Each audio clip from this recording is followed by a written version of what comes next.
کہ وہ لوگ کیا کر رہے ہیں اور ہم لوگ یہاں کیا کر سکتے ہیں. میں نے ایک گندم اگائی تھی تو وہ میری ہائی ییلڈ ورائٹیز تھی اور مجھے بڑا فخر ہے کہ میں نے ان پہ بڑی محنت کی.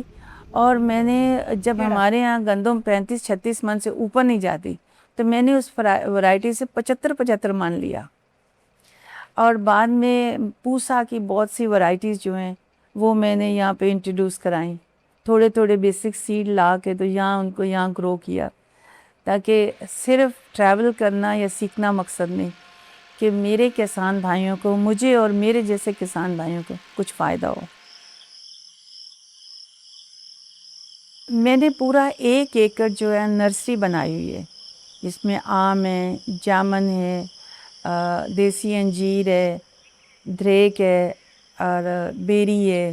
اس کے علاوہ یہ جنگلی بورڈ جس کو کہا جاتا ہے چھاؤں کے لیے وہ ہے اور توت ہے.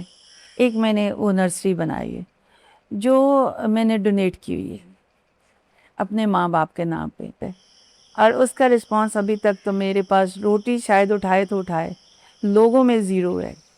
میں نے بہت میلز کیے ہیں اپنے سرکل میں، اپنے ڈی سی صاحب کو کہا، ہمارے جو اس سے پہلے ڈی سی تھے، میں نے ان کو میسج کیا کہ سر آپ کے پاس تو مین پاور ہے تو یہ پلانٹ یہاں سے فری آف کاسٹ ہے، آپ لے کے جائیے، آپ سڑکوں پہ لگوائیں، قبرستان میں لگوائیں، اپنے آفیسز میں لگوائیں، اسکول کالجز میں لگوائیں. یہ چھاؤں بھی دیں گی اور پھل بھی دیں گی. ہم ایک 14 اگست کو نعرہ مارتے ہیں، ایک لوگ کہتے ہیں کہ وہ باجا نہ بجائیے، پا نہ کیجیے، چھاں کیجیے. تو وہ صرف کہنے کی بات ہے. میں نے تو چھاؤں کے لیے رکھے ہوئے ہیں، آئیے اور لے کے جائیے. اور یہاں کا مور دین 2 لاکھ پلانٹس جو ہیں میرے پاس ہیں. اور اگر کوئی ان کو پیمنٹ کروانا چاہے تو اس کے لیے میں حاضر ہوں. میں وہ پیمنٹ کے لیے مالی بھی دے سکتی ہوں، پیمنٹ بھی دے سکتی ہوں. کوئی پیمنٹ نہیں کروانا چاہتا وہ ایز اٹ از اٹھا کے لگا لے، چھاؤں بھی لے اور دیسی آم بھی لے جو آج کل ہمارے ملک میں نایاب ہوتے جا رہے ہیں. واقعی یہ زرعی ملک ہے لیکن اس کی زراعت جو ہے ختم ہوتی جا رہی ہے. زراعت کیا، ذمہ دار ختم ہوتا جا رہا ہے، مینٹلی طور پہ، فزیکلی طور پہ. کوئی سپورٹ پروگرام نہیں ہے، کوئی سبسڈیز نہیں ہیں. حالانکہ اگر ریڑھ کی ہڈی ٹوٹ جائے نا تو انسان بیکار ہو جاتا ہے. ذمہ دار ٹوٹتا جا رہا ہے. اب آپ دیکھیں کہ اب اسی فصل کی بات کر لیں کہ منجی لگنے کی فصل آئی تو وہ 2 مہینے پہلے ہمیں تیاریاں شروع کر دینی ہوتی ہیں. تو جو آئل پرائز ہٹ ہوئی، گورنمنٹ کسی کو دیتی نہ دیتی، ذمہ دار کو سپورٹ پرائز دیتی.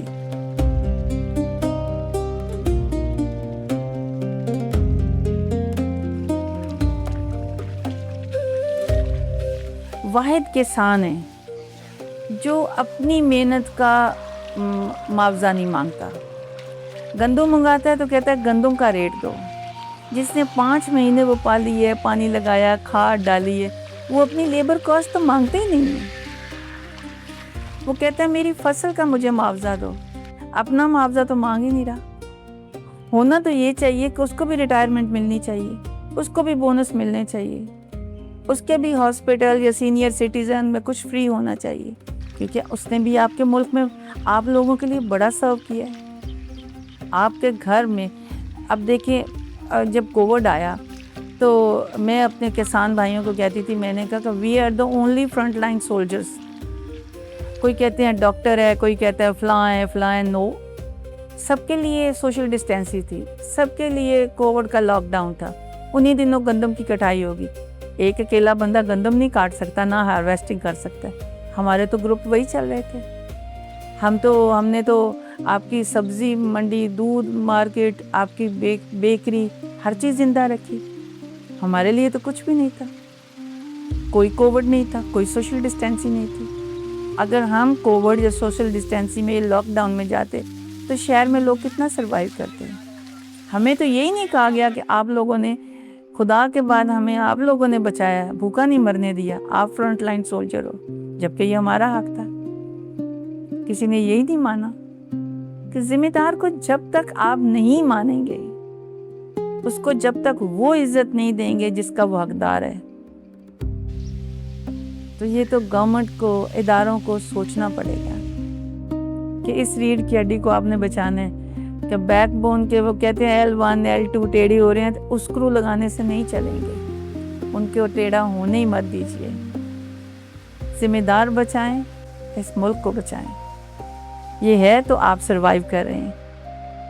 آپ کے حوالے سے میں ریکویسٹ کرتی ہوں اپنے ڈسٹرکٹ کی ایڈمنسٹریشن سے، جو بھی کہیں سے بھی آنا چاہے، میرے پاس more than 2 lakh پلانٹس ہیں جو ڈونیشن کے لیے پڑے ہیں، صدقہ جاریہ ہی سمجھ کے لگائیے، اس کو لگائیے اور لوگوں کو کنوینس کیجئے کہ ایک پودے پہ جو پال رہا ہے، جس کو پالے گا اس کو 20 روپیہ صدقہ دے دیجئے پر پلانٹ، جو پالے گا اس کی بھی دیہڑی بنے گی، بے روزگاری ختم ہوگی، آپ کے درخت بنیں گے، آپ کے پرندے لوٹ آئیں گے، موسم بدلیں گے۔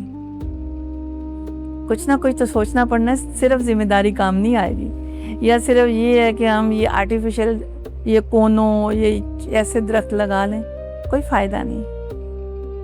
میاں محمد بخش کا ایک پنجابی کا شعر ہے، وہ کہتے ہیں کہ جھوٹے یار دی یاری انج جویں درخت کھجور، دھوپ لگیاں چھاں دیندا نہیں تو بھوک لگیاں پھل دور۔ وہ سورس پیدا کیجئے جو چھاؤں بھی دیں اور پھل بھی دیں۔